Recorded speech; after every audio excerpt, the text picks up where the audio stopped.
Dr. Jose Rizal, you are hereby placed under house arrest in Dapitan. You will remain here, far from the center of power.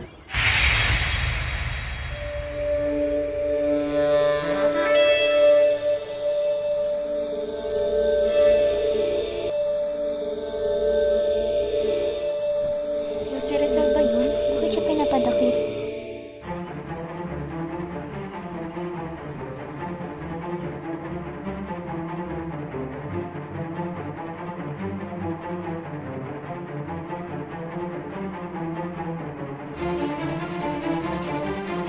Rizal, bienvenido anque en circunstancias lamentables. Le ofrecemos alojamiento, sin embargo, hay condiciones. Kondisyones? Una, isang pampublikong pag-uurong sa iyong mga sulatin. Pangalawa, dapat mong ipakita ang iyong sarili bilang isang mabuting mamamayan ng Espanya at masipag na Katoliko. Isang kondisyon lang ang akin. Ikaw ay maging panauhin. At dapat mong sundin ang batas ng bayang ito. Pag-iisipan ko ang iyong mga alok.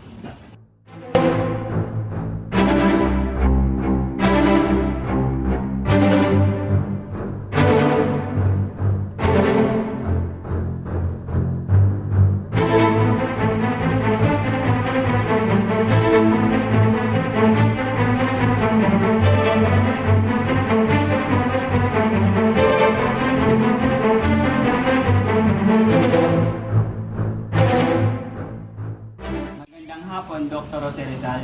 Kami ay ipinadala dito ni Andres Bonifacio upang humingi ng payo kung papaano inunsad ang pinaplanong revolusyon. Ako hindi sumasang-ayon sa iyong mga plano. Dahil maraming inusinting tao ang madadamay. Ngunit ito lang ang masasabi ko.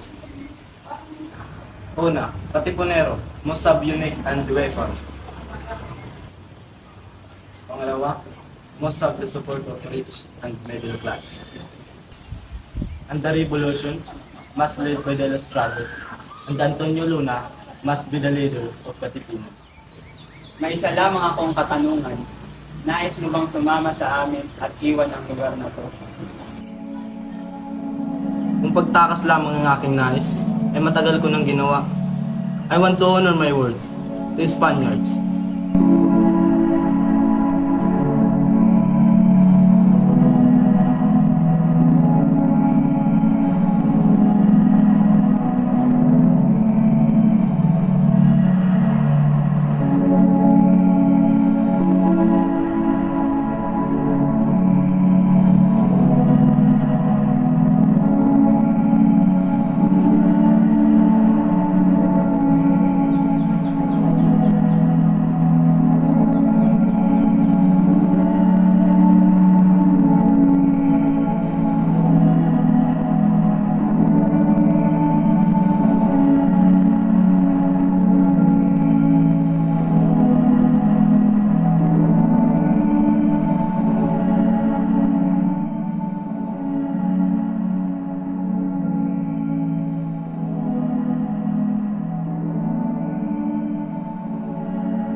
Dr. Jose Rizal, your novel El Filibusterismo and No Limitang Hirit inspired unrest among the Filipinos. Do you deny their influence? Not guilty, Your Honor. Your Honor, Dr. Jose Rizal's life demonstrates his loyalty to peaceful reform. He was not involved in the Katipunan. The trial lacked evidence linking him directly to their activities. The evidence lies in the insurrection itself. His influence was the spark. This nation cannot afford such subversion. Not guilty, Your Honor. After reviewing the evidence and testimony, this court finds Dr. Jose Rizal guilty for rebellion and sedition. The sentence is death by the firing squad.